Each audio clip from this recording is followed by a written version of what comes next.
Terima kasih pemirsa, Anda masih bersama kami langsung dari Plenary Hall, Kebun Sirih, Jakarta Pusat, Gedung Anyu Center. Sebelum saya masuk ke dalam atau ke pertanyaan tentang hoax yang banyak bertebaran jelang pemungutan suara 19 April mendatang, saya ingin menanyakan kepada Mas Anies dan juga Bang Sandi prestasi dari Pak Ahok. Saya akan membacakan laporan pertanggungjawaban Gubernur Ahok Jarot menunjukkan indeks pembangunan manusia di Jakarta mencapai 78,9% yang merupakan angka tertinggi di Indonesia. Mas Anies, komentarnya. Sebagai sebuah ibu kota itu angka yang normal-normal saja. Jadi yang harus dinilai kalau melihat indeks pembangunan manusia dan dikatakan tertinggi di Indonesia, ya di mana-mana kalau ibu kota pasti indeks pembangunan manusianya paling tinggi. Karena biasanya disitulah pusat semuanya.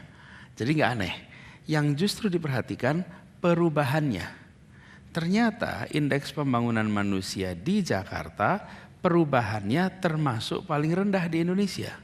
Artinya dari tahun ke tahun harusnya yang harus dibanggakan bukan angka absolutnya, tapi kenaikannya. Karena disitulah kemudian kita bisa menilai kinerja. Kalau hanya dibandingkan IPM Jakarta dengan seluruh Indonesia, wajar paling tinggi, namanya ibu kota. Tapi dari tahun ke tahun peningkatan IPM di Jakarta ternyata malah termasuk yang rendah di seluruh Indonesia. Tapi di tengah berbagai macam permasalahan dihadapi oleh Pak Ahok dan Pak Jarot selama memimpin Jakarta, bukankah itu menjadi sebuah prestasi tersendiri, Mas Anies? Di situ letak menariknya. Banyak tempat-tempat lain dengan sumber daya yang lebih sedikit bisa memajukan. Bahkan lihat saja kalau bicara manusia paling mudah soal kesehatan, pendidikan. Lihat di pendidikan. Di Jakarta ini angka partisipasi murni itu memprihatinkan, apalagi di Jakarta Utara. Hanya 52% maaf. Yang itu artinya 48% anak usia SMA berada di luar sekolah. Jadi ketika kita berbicara tentang pembangunan manusia, konsentrasi terhadap pembangunan manusia selama ini tidak mendapat perhatian yang serius. Alhamdulillah sesudah kampanye memang masalah manusia menjadi perhatian. Tapi sebelum kampanye tidak. Bahkan sekarang kita senang mendengar ada perhatian pada orang tua, ada perhatian kepada yang lain. Tetapi sebenarnya ini harus menjadi fokus perencanaan di pemerintahan. Jadi kembali kepada indeks pembangunan manusia tadi. Indeks ini memang tertinggi di Indonesia, tetapi saya harus sampaikan dia di ibu kota manapun juga tentu ada kasus-kasus ibu kota yang tidak nomor satu. Tapi umumnya ibu kota tinggi, tapi perubahannya itu yang justru kami berkomitmen bahwa perubahannya akan signifikan, terutama karena komponen pendidikan dibereskan, komponen kesehatan diperbaiki, dan insya Allah itu akan meningkatkan IPM di Jakarta menjadi jauh lebih tinggi. Faktor apa yang membuat Mas Anies dan Bang Sandi yakin IPM yang nanti kalaupun Mas Anies dan Bang Sandi mendapatkan amanah dari masyarakat Jakarta bisa melampaui IPM yang pernah diraih oleh gubernur-gubernur sebelumnya? Deltanya yang harus diperhatikan. Jadi nanti kita akan lihat delta ini yang penting, jangan hanya angka absolutnya. Kenapa? Karena delta itulah yang mencerminkan kinerja kita. Kan delta itu artinya perubahannya. Dari tahun sekian, tahun ini ke tahun berikutnya, itu yang akan kita komit untuk tingkatkan secara signifikan. Baik, saya akan beralih ke pertanyaan soal hoax yang bertebaran terutama semakin dekat dengan masa pemungutan suara. Mas Anies dan Bang Sandi, apa yang Anda berdua lakukan untuk menanggulangi berita-berita yang menurut Anda berdua tidak benar yang selama ini berseliweran, terutama di media sosial? Kita menerima begitu banyak fitnah, hoax. Jadi akhirnya kita buat, sama-sama ini kita buatin sebuah website namanya fitnahlagi.com. Ini beneran ya? Beneran. Ada punya beneran. website seperti itu namanya? Habis, jadi per tadi malam aja ya bro itu 78 per tadi malam fitnah. Hari ini udah tambah lagi kelihatan. Isinya apa Mas Anies dari website tersebut? Semua fitnah-fitnah itu. Jadi Anda kumpulkan? Fitnah-fitnah itu ditaruh di situ. Jadi misalnya begini, beberapa waktu yang lalu beredar dokumen kontrak politik Anies Sandi, tanda tangan aja mirip-mirip aja enggak gitu. Oke, tanda tangan lengkap di situ. Jadi kami katakan gampang, Anda lihat aja, adakah di dalam website resmi kita. Terus yang kedua di fitnahlagi.com itu kita pasang semuanya di sana. Dan kami sendiri terus-menerus kami katakan kami tidak berniat untuk membawa Jakarta ini pada suasana yang saling memberikan berita-berita hitam, kampanye hitam. Kami justru merasa ini pasang di situ supaya kita semua tahu, dan kami pun tidak menghabiskan waktu kok untuk merespon ini. Kita fokusnya pada soal Jakarta, soal marga Jakarta. Yang ini kita pasang aja di website. Nih kalau mau lihat daftar fitnahnya lengkap nih. Per tadi malam 78, besok bisa diteruskan lagi. Tiap hari nambah Mas Aryo, tiap hari nambah antara 2-3 fitnah baru. Jadi awalnya kita tidak mau tanggapi, tapi lama-lama menurut kami ini sudah memasuki taraf yang sangat mengkhawatirkan. Contohnya tadi yang kontrak politik, kalau kita lihat tanda tangannya aja nggak mirip gitu loh. Mbok ya kalau orang mau masukkan dokumen itu ya lihatlah tanda tangan kita bikinin kemiripan gitu, nggak sama sekali. Tapi karena ini adalah suatu hal yang terus dilakukan secara sistematis, kita bilang bagaimana menanggulanginya, kita buat www.fitnahlagi.com. Nah sekarang ini masuk semua ke sana, ada 78 per tadi malam, hari ini mungkin nambah.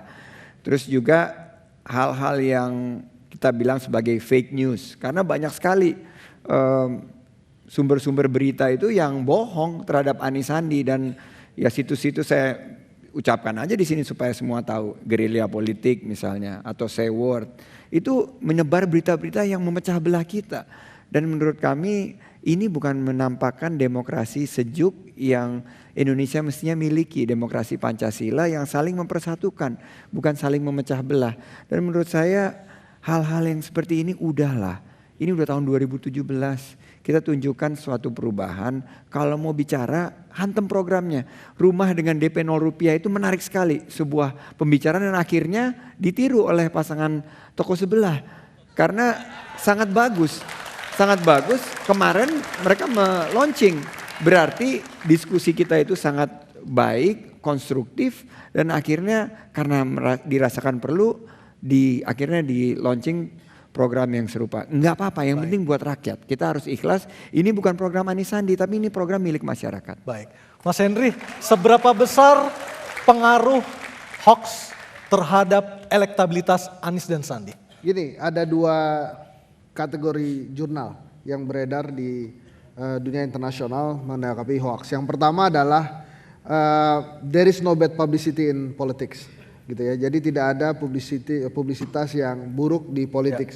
Selama itu bisa diterima, kemudian dilakukan komunikasi yang baik, justru ini menguntungkan bagi orang yang diserang. Justru menguntungkan? Ya, contoh yang paling mudah adalah pada saat Bill Clinton waktu itu terkena skandal dengan Monica Lewinsky. Tapi itu kan bukan hoax. Bukan, sebentar saya mau menjelaskan yang bagaimana caranya itu kemudian bad publicity menjadi keuntungan. Jadi gini, waktu itu begitu banyak yang menyerang Bill Clinton, tapi akhirnya Bill Clinton mengakui itu. Dan akhirnya beredarlah informasi di masyarakat bahwa Bill Clinton ini seorang yang gentleman, mau mengakui kesalahannya. Akhirnya itu berbalik. Nah, itu menjadi salah satu hal yang kita bisa lihat bahwa seburuk-buruknya publisitas kalau di politik, kalau itu diterima dan kemudian diolah dengan baik, itu bisa menjadi keuntungan tersendiri. Nah, jurnal yang kedua mengatakan bahwa kalau ada negatif campaign kepada salah satu pasangan calon atau kepada pasangan calon yang sedang melakukan race politik atau menuju ke pilkada atau pilpres misalnya, ada 3 hal yang membuat hal ini terjadi. Jadi yang pertama adalah stimulasi pada keadaan saat kompetisi dilakukan. Seperti sekarang kan keadaannya panas nih. Nah, maka karena saking panasnya muncullah negatif campaign. Kemudian yang kedua, jagoannya terdesak katanya.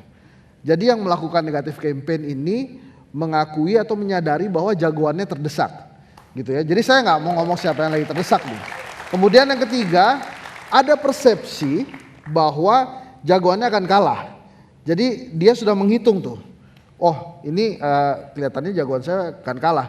Nah, oleh sebab itu dikeluarkanlah negatif campaign. Itu di beberapa jurnal disebutkan, nanti Mas Ari bisa cek, itu jurnalnya ada kok di salah satu universitas di Amerika, saya lupa namanya apa. Nah, dari hal ini maka hoax-hoax itu sebetulnya kalau bisa dikelola dengan baik misalnya oleh tim pemenangan Mas Anies dan Mas Sandi, itu bisa jadi menguntungkan gitu ya. Sehingga apa?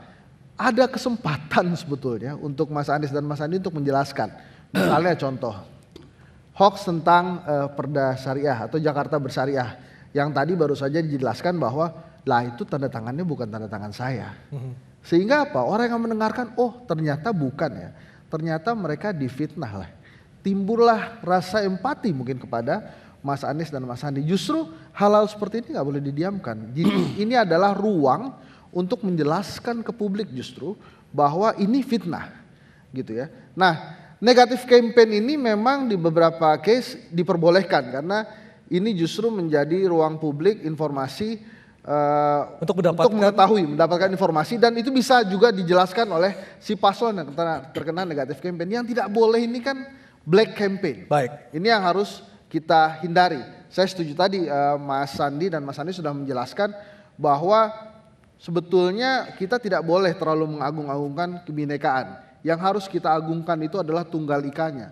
Karena kita berdiri yang menyatukan Indonesia ini ya tunggal ika. Baik. Kebinekaan itu ya kita di Indonesia memang kebinekaan. Baik, saya ke Babe Ridwan Saidi sebagai salah satu saksi hidup di ibu kota yang sudah hidup selama puluhan tahun. Bulan Juli akan berulang tahun ke-74, artinya 73 tahun hidup di ibu kota. Babe sudah melihat sendiri bagaimana perjalanan Jakarta dari waktu ke waktu. Sebenarnya budaya hoax ini sudah mulai sejak kapan? Apakah PKI, benar? Itu apakah benar menjelang pilkada saja? Pelopornya PKI, pemilu 1955 di Jakarta. Dia sebarkan pamflet, PKI itu Partai Kiai Indonesia.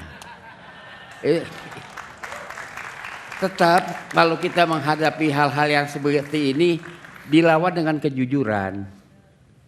Masyumi partai yang jujur, dia nomor 1 di DKI. Nomor 1 dia. Jadi lawannya hanya kejujuran. Kejujuran itu tidak verbal. Kita bisa lihat dari misalnya vocal presentation. Kita bisa tahu ini orang jujur dari vocal presentationnya. Tapi kalau orang bicara meledak-ledak, wah ini orang kagak beres. Apakah Anies dan Sandi termasuk orang yang jujur menurut pandangan Babe? Saya memperhatikan mereka berbicara, ya kan? Saya dengar kabar Sandi ini kan penyanyi, ya kan? Tapi saya bisa beradu dengan dia soal nyanyi, bisa bertanding. Saya memperhatikan vocal presentation-nya itu stabil. Lalu kalau Anies lebih lagi dia melodius. Tapi kan kalau dengan teori seperti itu ketika orang sudah tahu teori seperti itu bisa dimanipulasi. Oh kagak bisa, karena suara itu adalah dari sini. Kagak bisa. Orang India bilang nehi martabak, kagak bisa. Jadi kalau kita perhatikan cara dia bicara, dia punya pandang mata. Kalau nggak salah wakil yang belah ono kalau ngomong nunduk terus, ya kan? Kalau orang Betawi bilang kalau orang nunduk terus artinya dia kepengen nemu duit gitu kan? Baik. Jadi begini Pak, sabar dulu, dia panjang tadi ngomongnya. Jadi kan saya endekan. Saya memberi komentar tentang moto yang Sedikit saja kita harus break dulu, Be. Moto nih, moto Silakan. ini penting moto. Moto yang mereka gunakan apa namanya tadi tuh? Maju kotanya. Rasulullah maju kotanya, Bahagia warganya. bahagia warganya. Ini moto udah berabad-abad berakar di Betawi, Sudimara. Kalau di Betawi itu maknanya. Kalau moto kerja, kebo juga kerja. Baik.